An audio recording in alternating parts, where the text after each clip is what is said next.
Hello class, today we're going to be learning how to work with watercolors. So here is my art project that I'm going to be adding my watercolor to. And the first process with working with watercolor is first to teach you how to take care of your watercolor kit. So what you're going to need today is an extra little empty paint palette that I have just set out by the sink. You're going to need your assortment of your watercolors, and then you're going to need a small brush, a medium-sized brush that I have here, and then you're also going to need a little container of water. I like to use these little lunch trays that I found at the dollar store with some water, and then a sponge in the other side. If you put the green side face up, it's a little bit rougher and it pulls the paint off. So I'm just going to put that off to the side, but let's talk about how to take care of your watercolor first, because you need to do this step. It's really, really important so that you don't damage our watercolors. And for example, right here in this yellow, I have a lot of green. And how I fix that is that I need to go through and drop a couple little droplets of water into that container. So I'm taking my big brush, I put some water in it, I'm going to drop a couple droplets in there. And what's happening here is the top layer is activating in the watercolor and lifting up from the bottom.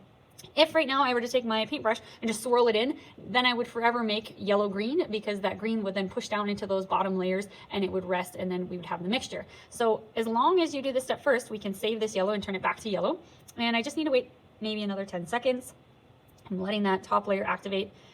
The next step is to take a somewhat dry brush. Mine's still a little bit wet, but I can take my dry brush and I'm going to very carefully roll it across the top. Okay? And then you'll just have a paper towel off to the side. I'm going to use a Kleenex in my example, but I have paper towels. And when you go to use your paper towel, you're just going to carefully roll your paintbrush, fold it over. You don't want to smash it into your paper towel. Okay? If you start smashing it, then you're going to damage the bristles on the brush, and you'll have a sad brush like it shows on the screen here. So once I have it damp, again, I'm going to roll over the top. Again, I'm just soaking up that excess green. And once you have it all taken care of, where there's no more green left, then you can start mixing. And this is really, really important. I still have some green in there, so I can go back to the step one, add a couple little droplets, let it sit, let it activate that top layer, and then go back and pull it up again. So that's how you fix your watercolors. It's really important, again, that you do that first so we don't mess them up. Let's get into now talking about how you can use the watercolors to paint a piece. So here's my artwork. Let's just start with the first technique, which is a wet paint on a dry paper. So I'm just going to go through and activate my blue. And once I have my blue activated, I'm now going to add it to my paper by just taking my brush, dipping into that blue, and I can apply it to the paper. Now, the biggest principle with watercolors is that if you are going to make it lighter, you need to add more water. If you want to make it darker, you need less water. So right now I have a lot of water on my paper. Another trick that I can use is that I can empty out my brush, so I can just kind of pull that excess water off, and I can use it like a sponge to re-soak up some of the water if I'm using too much.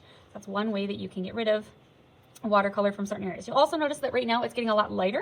So because I'm taking that water off, it's also taking the pigment with it. So again, the principle is if you want a darker color, you need to use more pigment, less water. So I have way less water on my brush, and you can see that it's a lot darker.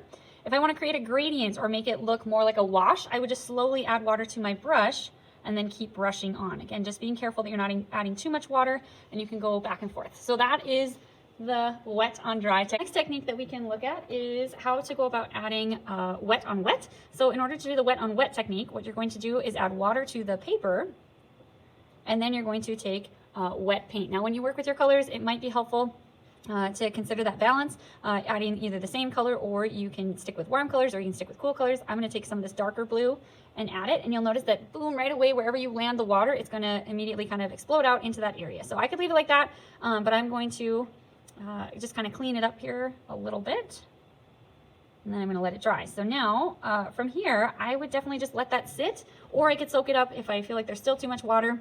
Off to the side here, what I'm doing is I'm swishing in my container and then drawing an X gently across SpongeBob, not smashing it into SpongeBob here, and that's just getting that excess water and paint off. Okay.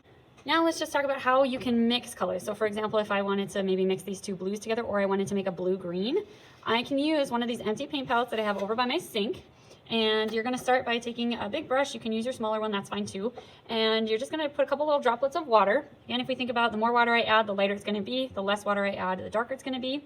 I'm going to activate my green here by putting some water into it. And generally you start with your lighter color first. So I'm going to take some of this blue, add it to my water. And you're kind of always going back to your water bowl dish to kind of clean it out if you need to, especially when you're going between colors. The next one, I'm just going to add a little bit of green. And now I've mixed my blue-green color.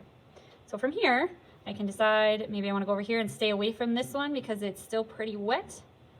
You'll notice as I'm brushing this on, I'm staying up on the dancer toes. So if we imagine these are little dancer tip toes, you kind of want to stay up there. You're not smashing it into the paper. It's kind of like how that one's super nice and light. If I want to darken it up, I can maybe take some more green, add it to my mixture, and apply it in there. Again, if you start to feel like you have too much water, you can just empty out your brush, use that paper towel, fold it over, gently pull, and now use it like a sponge to soak up some of that excess water. And that's just the beginning of how you can work with watercolor. There's a lot of different other ways that you can use it, but I'm gonna let you guys explore with these main basic techniques, learning how to use dry on wet, wet on dry, and then wet on wet, and then also doing the mixture.